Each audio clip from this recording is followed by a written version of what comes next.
What's up, guys? Sub-Zero here, back for another VOD review.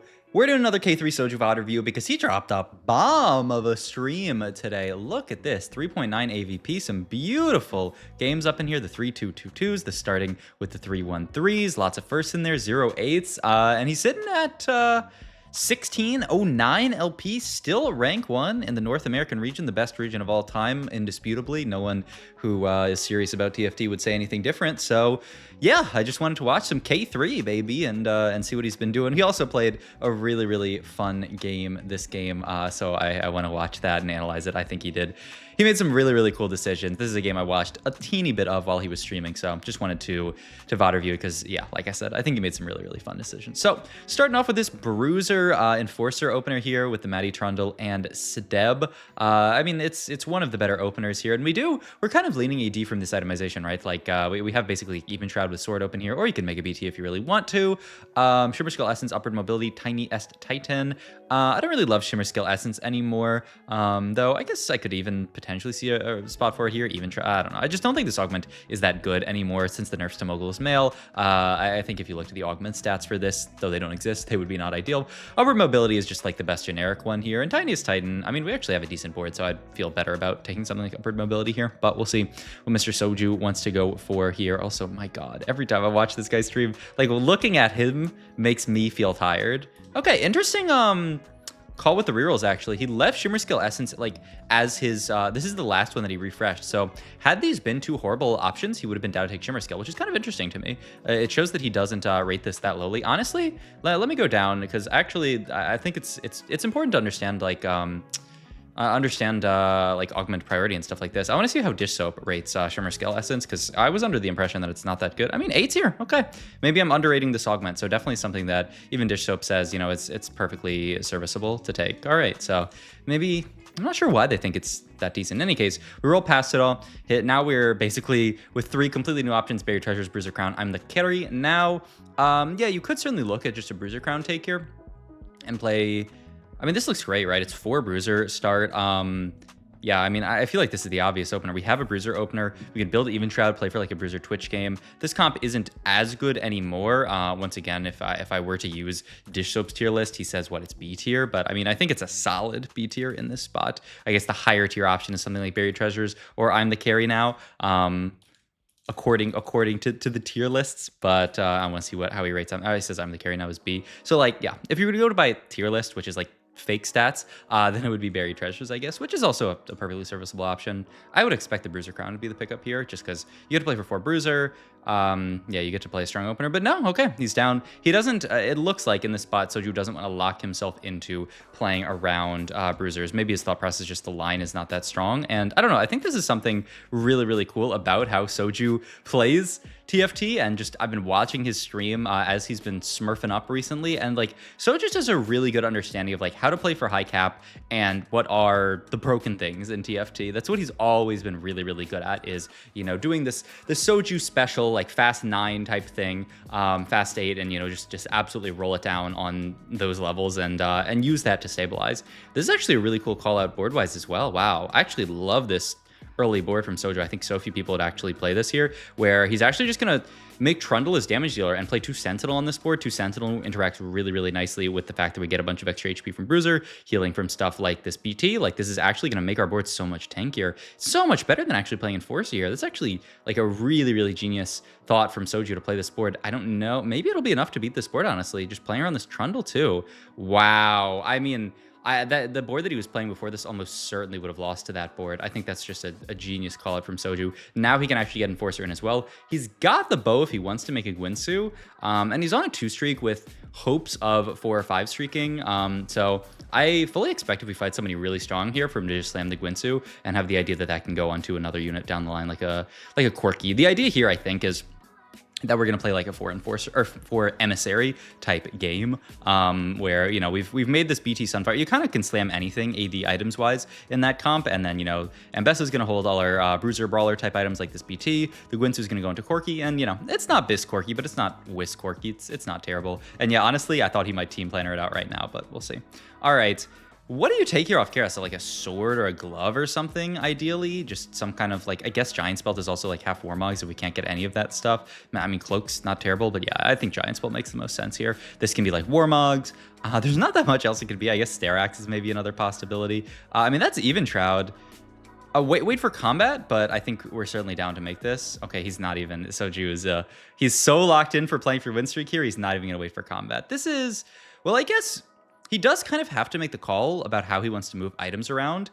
So his idea here is to make Even Shroud onto the Trundle itself, just to guarantee that Trundle is always getting that Even Shroud value, and then just move the Sunfire over to another frontliner. I mean, it makes sense. Oof. Are we actually going to lose this fight with all these items slammed? I mean, this guy, Lucky Gloves, Swain here, really close, actually. But we do end up losing. Pretty rough to drop the streak there, but still not bad.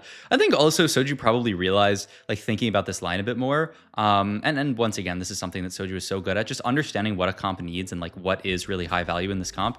And I think Soju realized, like in his spot, like he was open to the idea of slamming BT here, which I think is already like pretty cool. Like he was open to slamming BT and playing towards Emissary. And then his idea is that, okay, I can take, if I'm gonna make BT and play towards for Emissary, I might as well then take Buried Treasures, because Buried Treasures actually just enables this line so well. This is a line where you have so many units to itemize and you're buffing so many units with the 4 Emissary that, I mean, look at this. We have already a bunch of items that can go onto, like we basically have an Embessa item, a Corki item, and a Garen item. If you want to get to each of those guys 3 items, that's 9 items, and then later, if you want to play for other carries past those, you know, it's really tough. Ooh, this is an interesting pickup as well. Just the, all right, pivot to Rel reroll. The Rel 2-star, that's a lot of gold actually, my god. Not that many components, but we're completely fine with that. There's the Corki as well, which, I mean, yeah, I have to imagine we are removing so that we can keep Corki. Like, I'm sure we want to keep Corki, you know, in business here and make these swaps. I love this. It's just Rel 2 on. I mean, this is so nice here, actually. What are we looking here as far as item slams? These are our items right now. What are we looking at? I mean, Steadfast Heart is always a great option. The problem with making Steadfast here, I mean, I guess you can't really make Steadfast in this comp, right? You're looking more like Crown Guard. I don't think Crown Guard's that good on Garen, though, but you might have to make it, because outside of that, like, I don't know what we're doing with this rod. Maybe you just make a vow, and then live with it. I don't know. I would be surprised. Yeah, it can't be Steadfast, because you can't get rid of the glove in this comp. So it's really, it's between Crown Guard or vow, or nothing, I guess. We can, I mean, we're at our 6 items at this point. We've seen all of the items that we are getting from Buried Treasures here. So, or maybe it's just nothing. Maybe nothing's the slam. All right. Bronze for Life, Sponging, Artifactory. Wow. I mean, it's actually crazy that he looks to reroll this so quickly. I mean, I think in Soju's head, he's like, I got Bronze for Life, I won the game, which, fair enough, this augment is insane. Artifactory is also pretty nuts in this spot, but obviously, I guess it runs the risk of you potentially low rolling, and Bronze for Life, you can't low roll. But like, this is what, I don't know, this is what I love about Soju, is he sees Bronze for Life, he knows this augment is so good that he is just, he understands that this augment, you know, once again, there's no AVP, and you know, we can't possibly see what the AVP of this augment is, but if we could see it, it would be a bit disturbing, I think, is Soju's opinion here. Gonna level up for Sentinel here. We also hold on to this Vi here, who is another potential in later, so, I mean, a fantastic pickup as well, and he is just gonna make the Crown Guard here now that we've taken augment. You know, maybe he had the possibility of taking some kind of item augment, though I doubt we would really want an item augment here. We have so many items in this spot, but all right. Great spot for Soju, though, of course. Level 6, making 40 gold, 3 streak here. Sadly, we didn't like full streak. There. Oh my god, I'm sorry, guys. I did not know. I did not know Soju was that good of a TFT player. But look. The spot, is it gross? Yes. He can't even play the Embessa right now, so like, just imagine that he finds this Embessa on his roll down, and then you can imagine that this isn't even a high roll. But obviously, this spot is disgusting. But I think the best TFT players understand how to pilot a disgusting spot like this into, you know, into a dub, into a really solid game. And look, just watch the rest of the game. Just watch and learn. Watch from the master. But I won't say that these shops are not handpicked, man. Natural Corki, natural Embessa, natural Vi. Yeah. All right, so we killed the Crown Guard, so we have Glove and Tier open at this spot. I imagine we're looking for Corki item like IE or LW, or it can't be LW, so it's like IE here. Oh my god, 4-cost IE.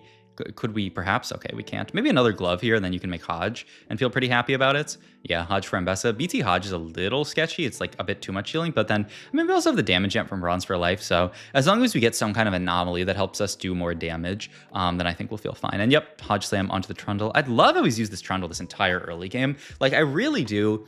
Like, obviously these shops are really nice, but I do think, like, you drop anybody into stage 2, like Soju piloted stage 2 this stage perfectly. I just love how he played that stage 2. Also, I don't know how he team buildered the entire board and then got rid of it. I guess just to be a beast and say, I don't need no team builder to show me what units I get. I'm going to buy him anyway. But I guess he's also maybe thinking about other options. But okay. I mean, he's also just trying to get, you know, best bronze for life value, that version that he was putting in. It's like these units,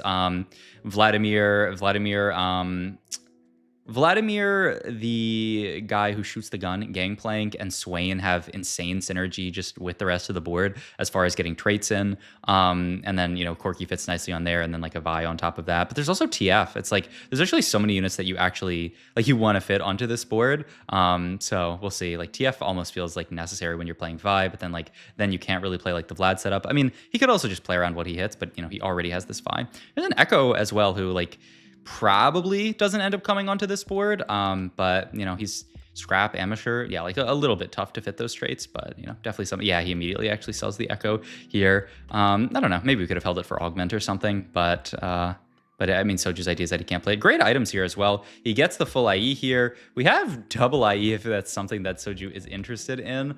The only problem with that is that leaves Rod and Tier as our other open components, but like, I mean, what else are we doing with these items? I don't think we're going double Hodge. I don't know.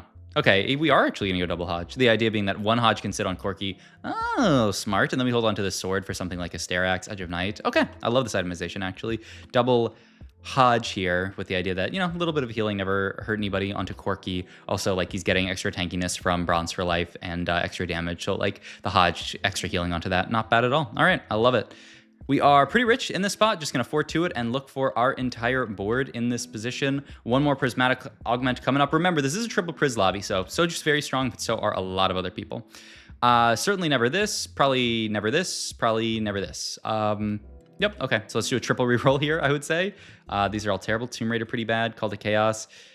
Maybe. Okay, so we've rerolled all 3 augments. Bulky Buddies, Call to Chaos, Tomb Raider are our new options. I hate this Tomb Raider augment personally, though in Soju spot, maybe you could think about it if you hadn't already taken Buried Treasures. We already have too many items, like I don't think getting extra ones on top of that.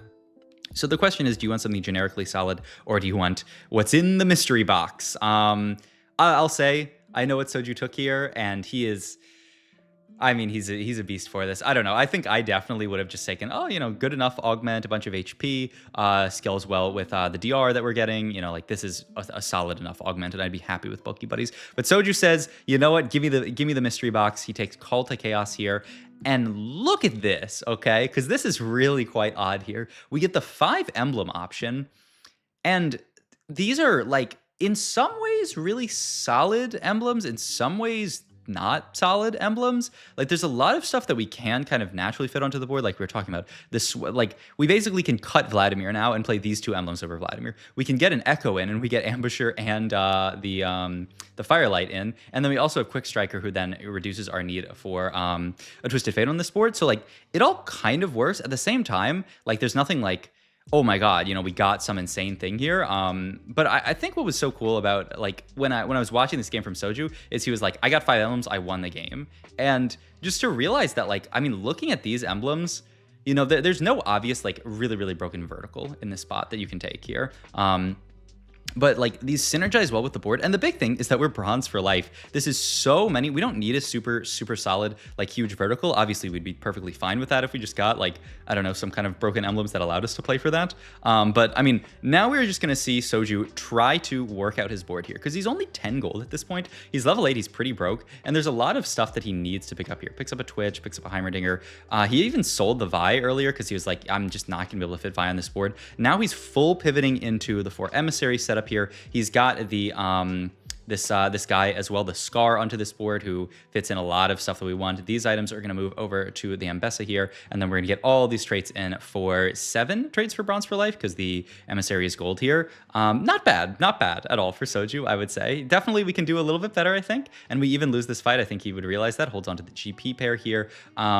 Item-wise that are open here, I think we would really like to build something out of this sword for Ambessa here, either Starax or Edge of Night. He's going to go for the Edge of Night, and it's a GP. I mean, I guess we already have GP2, so who really cares? But yeah, I mean, we have the GP2 at this point. Let's just kind of take a step back and look at the board, because my thought is, like, I mean, Scar, once we find Echo, Scar is just going to come out for Echo, and then we're going to have Ambusher over the slot, and we already have Watchman, so it doesn't really matter. Right now, we are playing Rel here for just Conqueror on this board that wants to, I think, become Swain. We already have Sorkin, but that's also going to be Form Swapper. So yeah, Echo Swain is the idea here, kind of like I was talking about with these units who do a really good job of just building the board out. I think that has to be the idea here, but we'll see what Soju hits on the roll down. And we are about to go into Anomaly here. All right, there's the Echo in, like we talked about. Edge of Night gets crafted here. Going to move some of these items over to put onto Garen here. And the Crown Guard going to go onto Echo. Very nice. Who's going to get Ambusher emblem, actually? A Sork can just go into Echo, and then Ambusher the Nami. All right, I'm down. So yeah, I mean, now our Bronze for Life traits are just insane. Just not reasonable whatsoever. But you know, this game already, it's a fun one. Some great augment choices, but I think Soju's piloted it well. But this Anomaly selection is also something really, really, really interesting to me. Because Soju starts off here with strength training, 20% AD every 3 times your attack, your team gains 4% AD. I mean, this is not obviously very good on this board. You know, Corki is not really an auto attacker type unit. Actually, if somebody understand, like, I haven't looked at this myself, but how does this interact the same way that something like Renan's works with and the same way that Gwinsu's works? I theoretically think it does. So it's like it's okay on Corki, probably still not amazing, because like if you look at the number of Gwinsu stacks on something like a Corki versus like obviously you wouldn't want AP, but you wouldn't want AD onto like a Kog'Maw, but like a Kog'Maw, obviously Cog's autoing more. So like, you know, you're still not or someone like Twitch is like the obvious example. Like Corki is getting less autos off than a Twitch is, but he's still getting some. But Soju makes the call out here that I need extra damage onto my Mbessa here. This is what we talked about earlier in the VOD, and Soju just really, really intelligently says, my Mbessa items are BT Hodge Edge of Night. I need damage onto this Mbessa, or I'm actually gonna have trouble killing things late game, and that's exactly what this augment gives me. It gives me AD onto my Corki, which synergizes really well with the IE, like the crit that we already have, and it gives me extra AD onto my Mbessa. So this Anomaly is actually perfect for my spot here.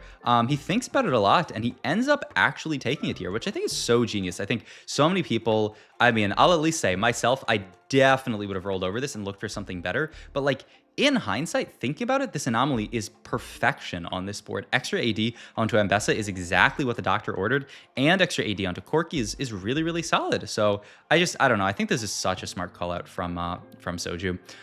He's also considering eventually pivoting off of this GP, because obviously we already have 2 scrap in, we don't have Pit Fighter in here, so he's actually like not really doing much onto our board right now. The upside is that he is a 2-star unit, which is pretty cool, and like, I don't know, maybe down the line, like I'm talking about, maybe we level and then get like a Savika in, and then we get Swain in or something like that. I don't know. We'll see how Soju does cap out the board. This is really cool though. He actually ends up selling this this GP here, and he says, you know what, I don't need it. I'd rather just play Sentinel, which once again, just so smart, just making sure every single round that he's capping out the board correctly, that he's playing his strongest board. Now he has the Sentinel in for the Rel, which is you know, solid onto this board, and that's even more traits in here. Also, the understanding to roll here and realize that he was gonna get a victor in one of his shops.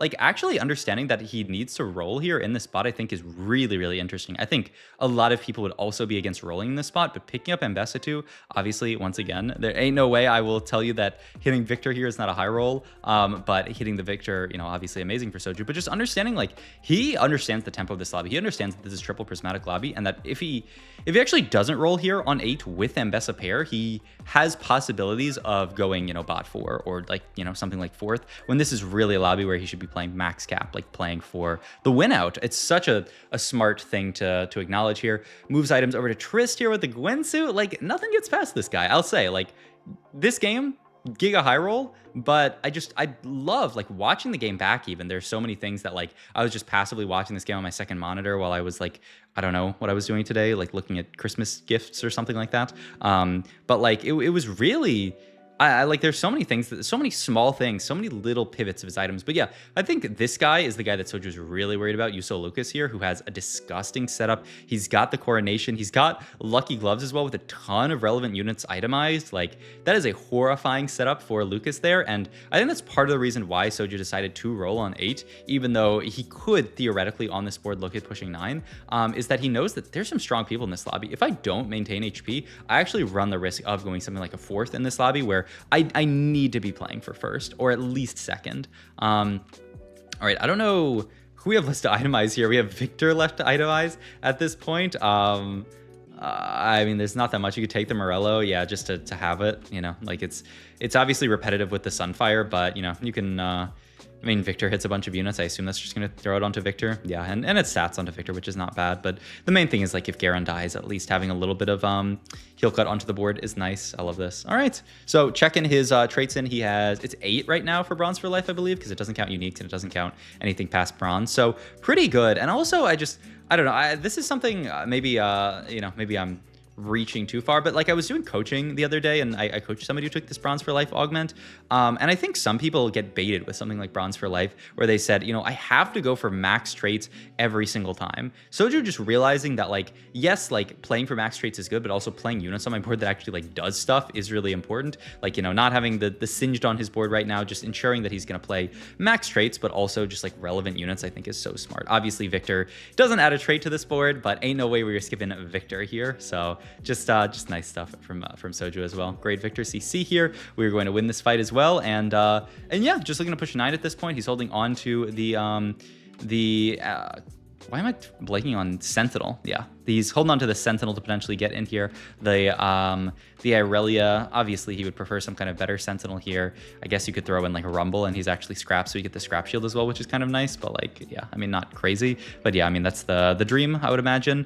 And we'll see if we can find it on 9. So you're gonna level at this point, look for Archangels for Victor, I guess. Yeah, only unit to itemize at this point. And ooh, this is a cool call from Soju as well. So now that he's hit Ambassador, now that he's hit this Victor, he understands like, okay, now my goal is no longer to roll. My goal is to win this lobby, right? I have Victor. My board is really strong. I could roll here and try to find like a Rumble over this Irelia, but you know what? Or actually, I think you might have played Singed over Irelia, but you know what? That's not actually what's important. What's important in this game is going 10 and ensuring that I win this lobby, ensuring that I get extra odds of finding 6 costs, extra odds of you know, getting in even just another trait, whether, you know, that's maybe just leveling and, you know, maybe it's not another trait. Maybe it's leveling and playing another 6 costs on this board, or maybe it is like another trait. We'll see. What else could you even fit on this board? I'm not even sure. He has to click into the extra little thingy to see what else can fit on this board. But obviously something like a Mel would be nice onto this board, just stats, and also the extra life is never bad. Great ult from Victor there at the last second. But yeah, look at this. We are, ooh, just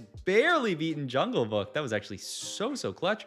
But he didn't have to roll. He won this fight without rolling. Also, I love the Singed positioning there. And oh my god, it's an FF. It is an, I think Lucas looks at Soju's board, sees that he's 74 gold and that he's going 10 in this spot, sees the Victor and says, you know what? I can't win this game. And I mean, he's right, but I don't know. I just think, obviously, high roll game. If you tell me there's a high roll game in chat or in YouTube chat, you're banned for life. Not really, but like, it was a high roll game played well, and I love that about this game. I think he nailed all of the really small things this game from Soju, like the, oh my god, I just like shook my entire desk. But yeah, like the small board pivots, the small like understanding when to roll and when not to roll, rolling for that Ambassador, but then looking to push 10 after that. Like I don't know. I love how Soju played this game. It was a really fun game to watch, and I hope you guys enjoyed me watching it and reviewing it. So hope you enjoyed this video. If you did, please like, comment, subscribe, check my Twitch, all my other links down below as always, and I will see you guys in the next video.